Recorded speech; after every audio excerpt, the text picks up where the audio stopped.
Evening, আজ খুব আনন্দের দিন, খুব মজার দিন। আজকে আমরা বার্থডে সেলিব্রেট করার জন্য সবাই এসেছি, খুব মজা করছি, খুব আনন্দ করছি। এখন আমি সবাইকে ম্যাজিক দেখে এন্টারটেইন করব। আর আমার যখন ম্যাজিক হবে তখন কিন্তু তোমরা কেউ কথা বলবে না, কারণ তোমরা যদি কথা বলো তাহলে আমি কি কথা বলছি শুনতে পাবে না। আর আমাদের এখানে মাইক নেই, তাই আমি খালি গলাতে কথা বলবো। তাই আমার কথা যাতে শুনতে হয় তাহলে তোমাদের চুপ করতে হবে। আর তোমরা জানো যে সব ম্যাজিশিয়ান বা জাদুকরদের হাতে থাকে একটা ম্যাজিক স্টিক বা জাদুর লাঠি, আর এই হচ্ছে সেই লাঠি। আর এর কিন্তু অনেক গুণ। এটি যদি একবার চোখের ওপর দিয়ে ঘুরিয়ে দেওয়া যায় সবাই কিন্তু চোখে ভুল দেখবি, আর এই চোখে ভুল দেখার নামই হচ্ছে ম্যাজিক। আমি যখন সবাইকে কোথায় ডাকবো, যাকে ডাকবো সে আসবে, অন্যরা না, আমি সবাইকে নিয়ে ম্যাজিক করবো।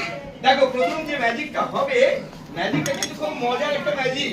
এই ম্যাজিকটা হবে কতগুলো কালার পেপার দিয়ে। আমার কাছে আছে